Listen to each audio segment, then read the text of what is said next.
Fala pessoal, eu me chamo André e hoje estou começando o primeiro podcast com o tema globalização. Não perca esse bate-papo depois da vinheta.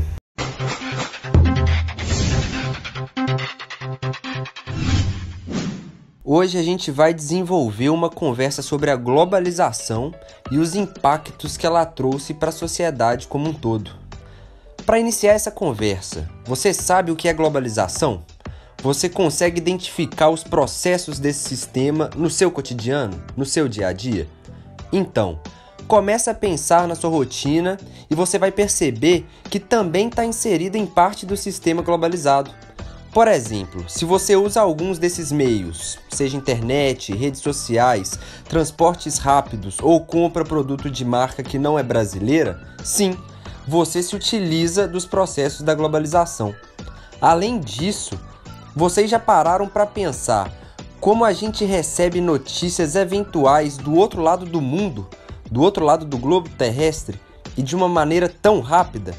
Tudo isso é parte de uma velocidade peculiar do contexto atual.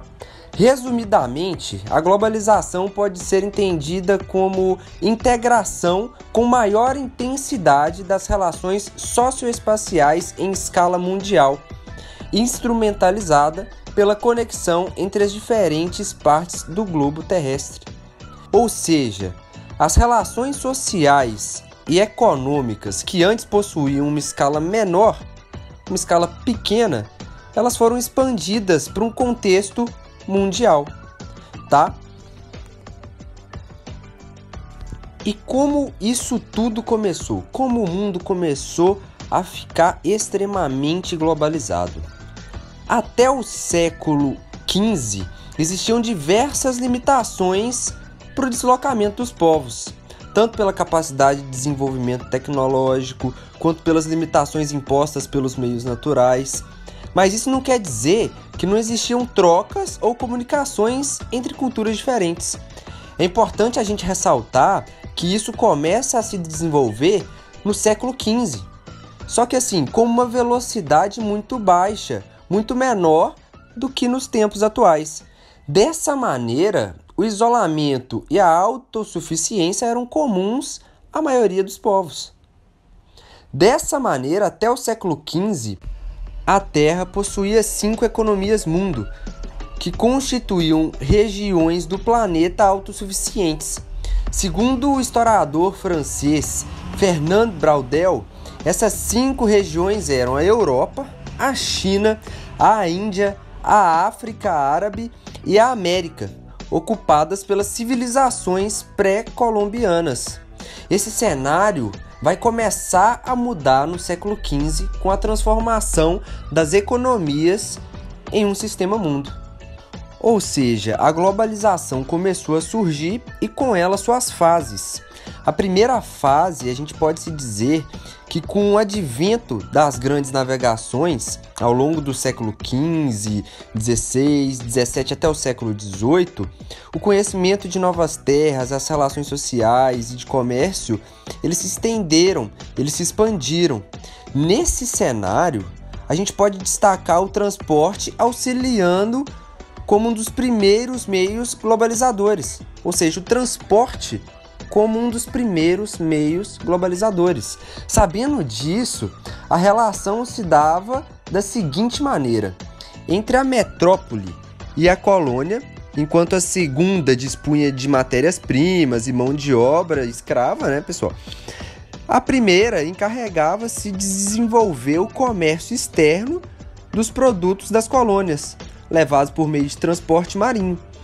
Com efeito desse processo, a desvantagem econômica entre ambas era o quê? Acirrada. Assim, mesmo com o processo de independência, as antigas colônias continuaram dependentes economicamente das antigas metrópoles. Isso é um fato.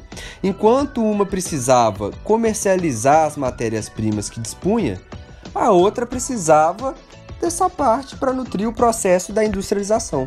Já a segunda fase da globalização, ela ocorre entre a segunda metade do século XIX e o fim da Segunda Guerra Mundial, que aconteceu em 1945.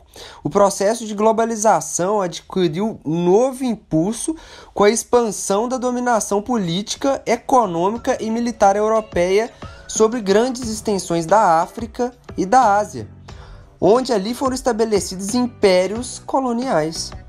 As inovações técnicas aplicadas à indústria, aos transportes e às comunicações, com a expansão de ferrovias, do uso de automóveis, aviões, telégrafos, telefones e rádios, contribuíram demais para intensificar, agilizar e ampliar a difusão de relações econômicas capitalistas para outros territórios.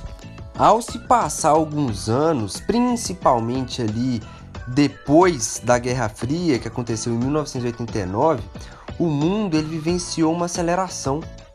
Isso é o quê? Enquanto a disputa tecnológica se desenvolvia, os meios globalizadores, como transporte e meio de comunicação, ganharam melhorias.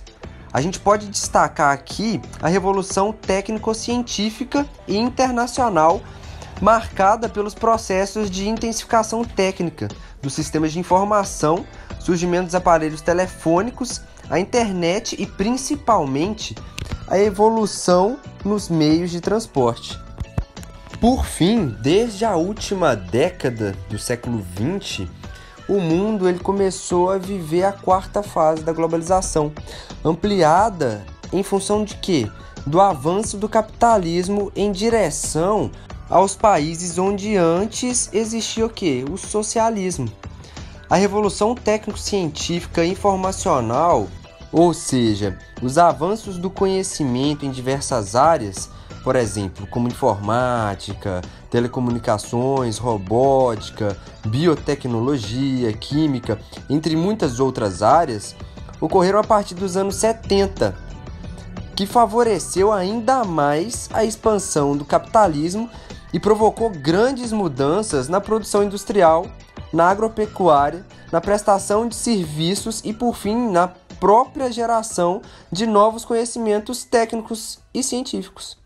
Provocou também mudanças na circulação de mercadorias, nos transportes de cargas e passageiros, na difusão de bens culturais e de artigos de consumo. A maior eficiência das telecomunicações também possibilitou que a formação de redes digitais mundiais, e isso acabou estimulando o avanço da globalização, que pode ser entendida como a fase atual do capitalismo, ou seja, a fase que a gente está vivenciando, essa fase maluca aí. Bom, pessoal, agora eu quero falar um pouquinho sobre as faces da globalização, ou seja, sobre as vantagens, desvantagens.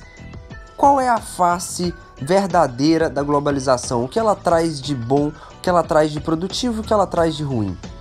Se você parou para pensar em todas as facilidades que a globalização trouxe no seu dia a dia e no contexto mundial, agora vamos parar para refletir como esse sistema ele pode intervir negativamente no nosso meio social. Ao mesmo tempo que a globalização é capaz de mundializar os produtos e o capital, ela também é capaz de acirrar de modo veloz as diferenças entre países desenvolvidos e subdesenvolvidos. Basicamente, a relação entre ambos é semelhante à metrópole e à colônia. Os produtos dos países desenvolvidos conseguem privilégios de vendas nos países periféricos, enquanto os produtos destes, ou seja, dos países periféricos, não ganham destaque no mercado externo. Dessa forma, há um domínio econômico de certas potências em relação aos demais países.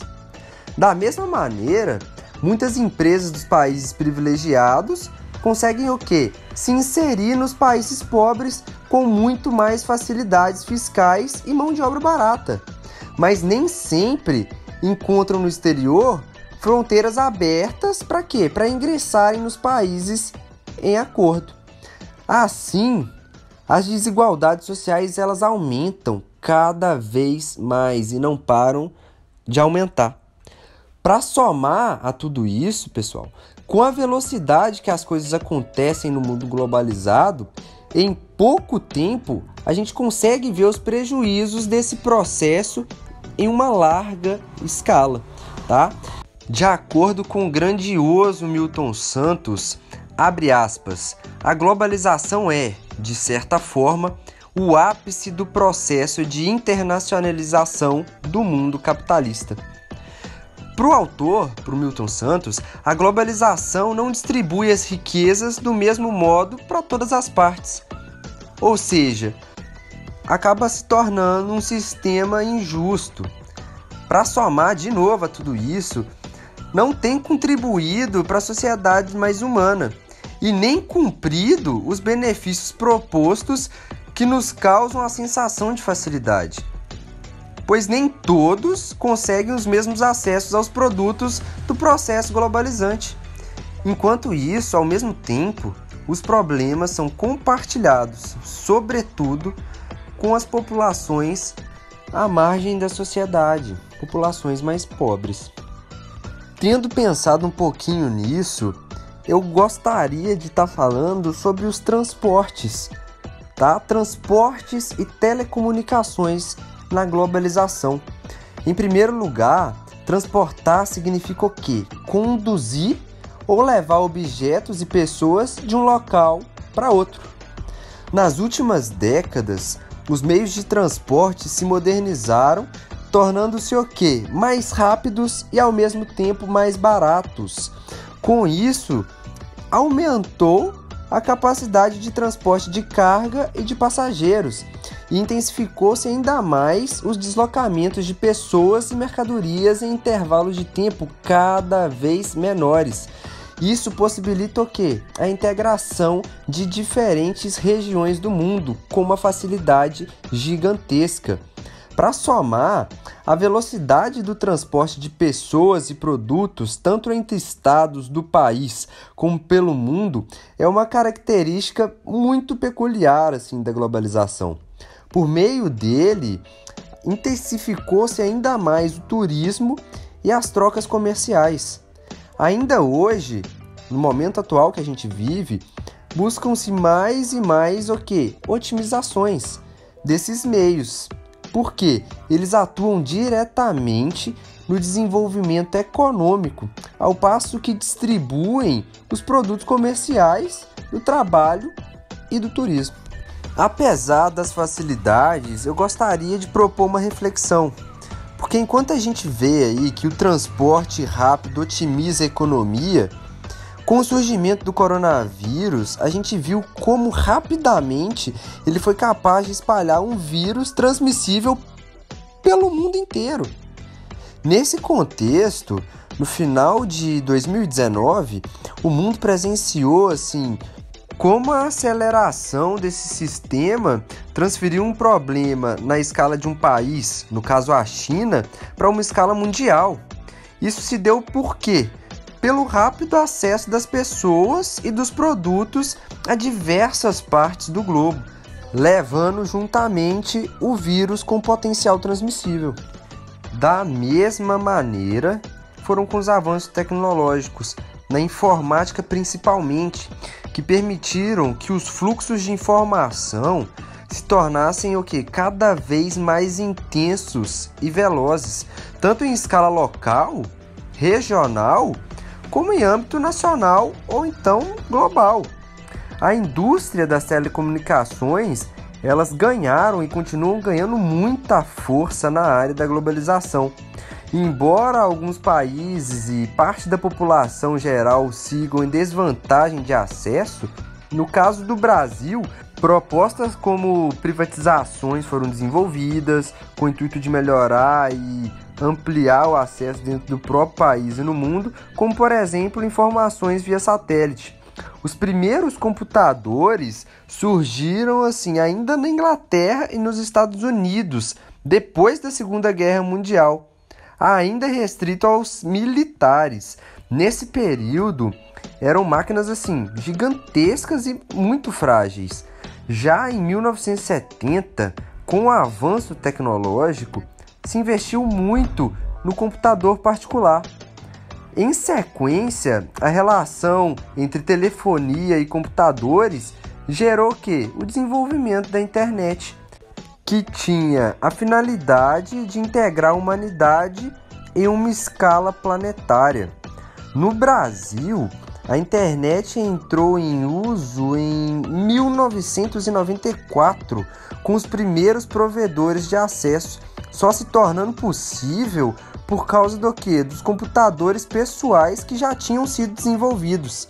Em vista disso, os veículos de comunicação eles vêm sofrendo transformações absurdas e cada vez mais rápidas. A internet, por exemplo, é considerada o meio mais poderoso desenvolvido pelos seres humanos, por servir de base para uma revolução. Porque foi capaz de diminuir distâncias, ligando pessoas de todas as partes do mundo por meio da comunicação virtual muito rápida. Segundo o site Agência Brasil, em 2019, 26% da população brasileira ainda estava desconectada das redes. Com isso, ainda se enfrenta a falta de quê? De acesso por grande parte da população. No contexto da pandemia, na qual grande parte das atividades tornaram-se assim, virtuais, pôde-se perceber o quanto muitas pessoas ficaram prejudicadas pela falta de acesso à internet e outros meios tecnológicos também, em zonas rurais principalmente. Além disso tudo, essas redes não são sempre de boa qualidade. Tudo isso mostra que o nosso país, que o Brasil ainda carece de avanços em relação ao acesso e melhoria no sistema de comunicação. Porque assim, as redes de comunicação, elas possuem um destaque importante, que é a informação. As notícias, no contexto de globalização, possuem uma peculiaridade, que é a velocidade. Sabendo disso, rapidamente se processa uma notícia e, basicamente, com a mesma velocidade, se espalha essa notícia. Ainda no contexto da pandemia, nesse contexto terrível que a gente está vivendo, a gente pode se relacionar com as informações de dados do mundo que são geradas em até um dia, no mesmo dia. O problema em questão é o seguinte, muitas vezes, na grande maioria das vezes, essas informações elas não são filtradas. E é exatamente por causa disso que no meio delas, uma onda de notícias falsas é transmitida. Nesse contexto tão frágil que a gente está vivendo de pandemia, notícias levianas colocaram em risco a vida de muitas pessoas. Pessoas que simplesmente, às vezes, buscam soluções práticas para o problema. O excesso de informação tem causado muito prejuízo à saúde mental e física de boa parte da população. Então eu espero que, a partir desse podcast, vocês consigam ter um pensamento crítico sobre a globalização e entender as várias faces que ela tem a nos oferecer.